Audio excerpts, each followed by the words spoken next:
Today, I've got two Forex triangle setups to show you, both of which should make us quite a bit of cash when they trigger. Hang around and I'll show them to you.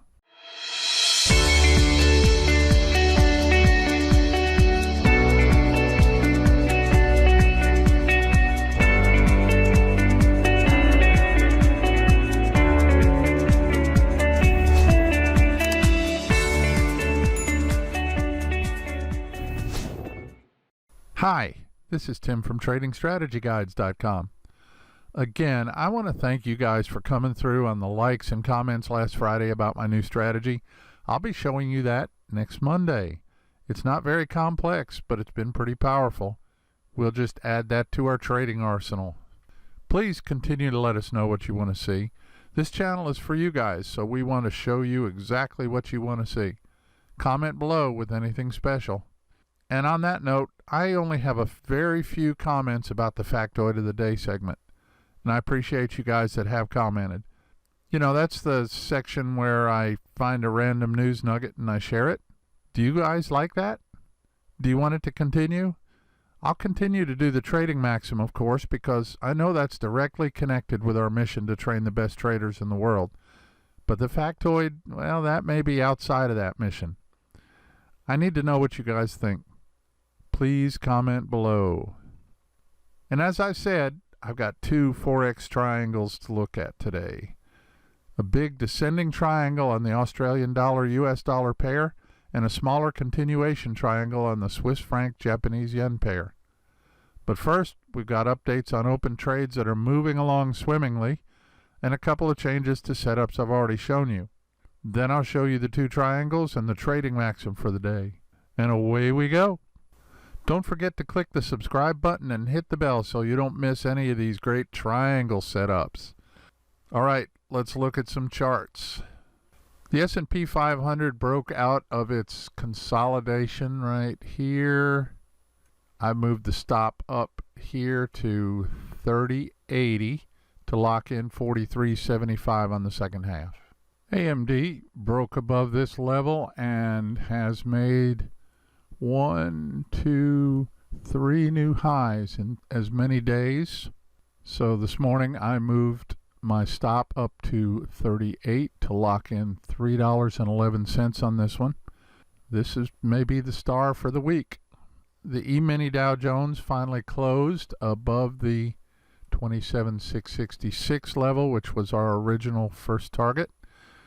So I moved the stop up to that level to lock in 286 on this one. Be nice to see it continue to do that. Kohl's Corporation pushed to a new high but made a nasty looking pin bar yesterday. So I moved the stop up to 56.20 to lock in 90 cents on the second half. As I mentioned in Wednesday's video, we got our trigger with lots of volume on Cinemark Holdings right here. I sold it at 34.60. My stop loss 36.07. My first target 33.62, which is just about 27 cents away right now. If we get a candle close back inside the range here before it hits our first target, I'll close the trade for a loss.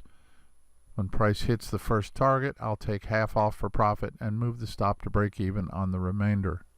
The Australian dollar Swiss franc setup that I showed you back in mid-October finally triggered yesterday. I sold a full-size position right here at 67.05. My stop loss is 67.80. My first target is 66.55. We had good volume on that, so that's nice. It is unlikely to get back into the consolidation without triggering our stop loss, so that's a moot point. One of my very observant subscribers, Sam, pointed something out to me on this New Zealand Swissy chart that I totally missed. I appreciate it, Sam. Listen, you guys, don't hesitate to disagree with me on these setups. I won't be mad, I promise. And in some cases, like this one, I'll wholeheartedly agree and change the setup. I was looking at this trading range right here with the support at 6,200, and Sam pointed out that this wick right here is the lowest level this pair has been for about 4 years. This is a weekly chart of the New Zealand Swissy. This right here is the low that I just showed you, and this is the last time it's been at that level, and that was September of 2015. You guys know what that means, right? What it means is this is an extremely strong, powerful support level, and price is likely to come down here and bounce. Normally I wouldn't worry too much about that, except that it's less than 1 ATR below the range right here. So if we get a close below this range of 6,200, we're not going to be able to hit the first target before it hits this low and takes a bounce, even if it pushes through a few pips before it bounces. So my solution is to lower the support level on this range to 61.63, and that of course is the low of this candle right here. If we get a candle close below that level, it's a much higher probability that the momentum will carry it far enough to hit our first target. So be sure to update your chart on this one. Okay, you ready to tackle these triangles? Well, here we go. As you can see, the Australian dollar US dollar pair has a huge descending triangle right there. This one's been tested here and here, here, and a couple times right there. As you know, the support level is the most important part of this pattern, and we're going to be looking for a break of this level right here. This support level is right at 66.90, so we're going to be looking for a break of that level. And of course this downtrend line right here is important because it indicates that the preponderance of traders are not wanting this to go up, and the lower highs create pressure on this support level until it breaks. So I like to think of this like a trip hammer, and it keeps dropping on there until finally it shatters and price goes on through. Typically you won't see a triangle like this break until it reaches down in this level somewhere. But don't be fooled. I've had some really great trades on triangles that broke early.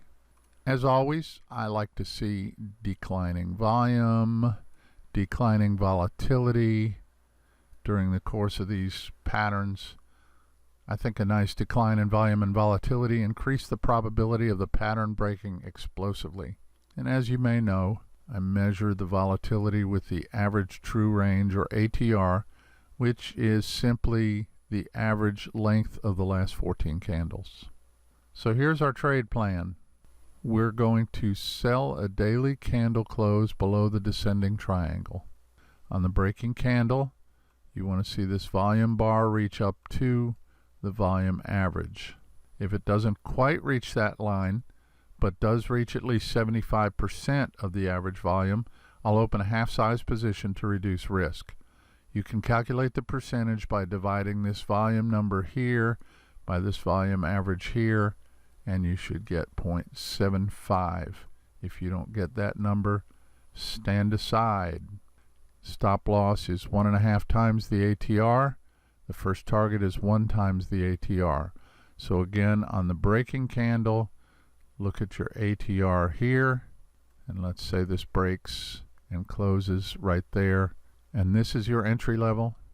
You'll measure 1.5 times the ATR above it, and that'll be your stop loss. 1 times the ATR below it, and that will be your first target. If after entering the trade we get a candle that closes back up inside the pattern here, we will take the loss right then and not wait for it to hit the stop loss. Our intention is that a breakout from these patterns should be explosive and hit our target fairly quickly.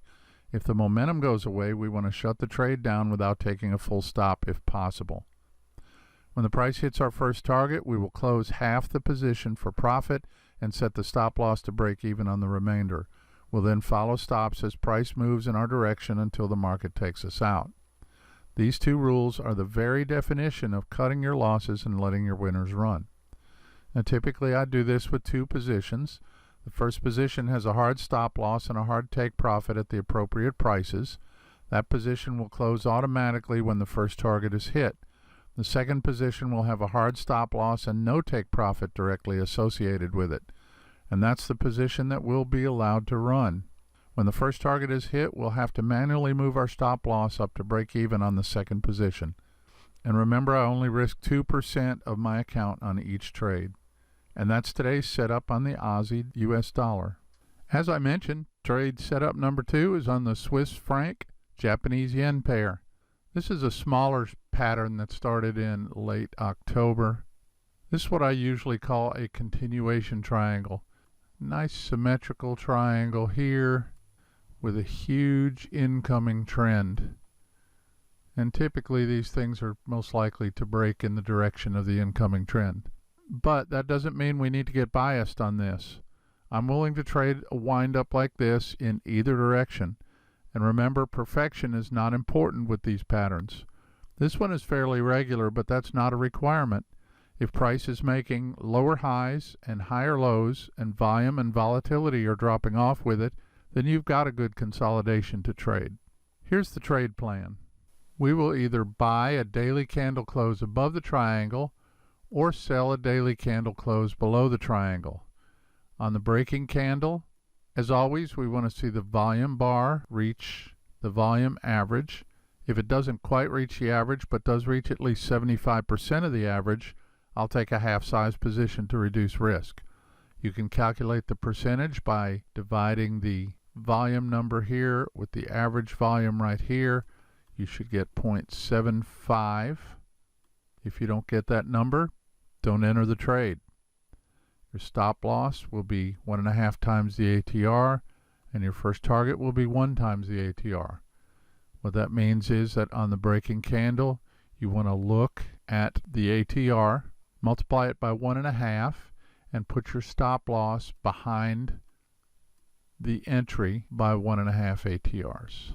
Your target, of course, will be 1 ATR below the entry in this case, or in the case of a long, above the entry for your target. If after entering the trade, we get a candle that closes back inside the triangle, we'll take our loss right then and not wait for it to hit the stop loss. Of course, as I've said, our intention is that a breakout of these patterns should be explosive. If the momentum goes away, we want to shut the trade down without taking a full stop if possible. And when the price hits our first target, we'll close half the position for profit and set the stop loss to break even on the remainder. We'll then follow stops as price moves in our direction until the market takes us out. These two rules are the very definition of cutting your losses and letting your winners run. Now, like I said earlier, the second position has the hard stop loss but no take profit, and that position will be allowed to run. When the first target is hit, we'll have to manually move our stop loss up to break even on the second position. Also, I will only risk a maximum of 2% of my account on each trade. And that's today's setup on the Swissy yen. I know I tell you this over and over, but I just want to make sure you remember that I'm not trying to tell you what to do. I'm just telling you how I handle these trades. If you want more details about what I do, look below this video for a link to my trade management video. And if you've developed a trade management plan that works better for you, use it. Trading is personal. Things that work for me may not work for you. You have to understand your own mind to find the best strategies for your own trading. And that psychology is, in my opinion, the most important part of trading. And the trading maxims that I share with you are my way of helping to handle my personal psychology. The trading maxim is a general truth, fundamental principle, rule of conduct, or a proverbial saying. The purpose of my maxims is to motivate me to discipline in trading as well as other areas of my life. I suggest you start your own list of maxims, things that you can say to yourself while you're trading or doing life to make sure you always do the right thing. Feel free to borrow from my list. Tim's trading maxim number 55. The magic you're looking for is in the work you're avoiding. Do you magically want to have great health, great wealth, great relationships, a great family? Are you struggling to get there? What work are you avoiding? Do you need to go back to school? Do you need to study charts harder? Do you need to hit the gym more often? Do you need to throw out all the junk food in your house? Give that some thought. Tell me in the comments below what work you think you're avoiding. I know, sometimes you don't even realize it, or you've been avoiding it so long you do it without thinking. I'm not sitting up here on my high horse saying this to you.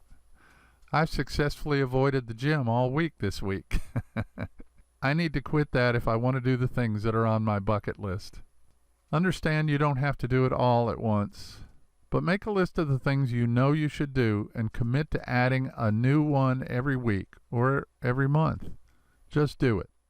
Remember our Aussie US dollar trade plan here. We're going to sell a daily candle close below the descending triangle. If the volume is not quite average, go half size as long as it's at least 75% of the average. Your stop loss is 1.5 times the ATR. Your first target is 1 times the ATR. And remember our Swissy yen trade plan here. We're going to buy a daily candle close above the triangle or sell a daily candle close below the triangle. If the volume is not quite average, go half size as long as it's at least 75% of the average. Your stop loss is 1.5 times the ATR, and your first target is 1 times the ATR. And remember to click the link below to the trade management video for more details. Hey, you don't want to miss any of my trading picks. Sign up for my free trading picks email list to be sure that you don't miss them. I'll be sending out 3 or 4 trading picks a week. Everything from stocks to futures to cryptos to Forex, and you'll get to see them first. And the best thing about that is, it's free. I'll put the link below this video. Be sure to come back to Trading Strategy Guide's YouTube channel every week on Monday, Wednesday, and Friday at 3 p.m. U.S. Eastern Time for my new videos. We'll have a nice trade setup or two on each one and maybe some extra Q&A or training once in a while. And don't hesitate to ask any questions you may have. I'll either answer your question right in the comments or in a training video or both. And remember, the only stupid question is the unasked one. Please don't forget to comment about the things that you have been avoiding in your life that you should be doing. Plus, again, let me know about the factoid of the day. Is it worthwhile? Are we wasting our time on that when we should be doing trading? Just let me know about that. Tell your friends about us and help us make this the best trading channel on the internet. As always, thanks for watching, thanks for subscribing. Don't forget to hit the thumbs up below, and have a great weekend. I'll see you next week.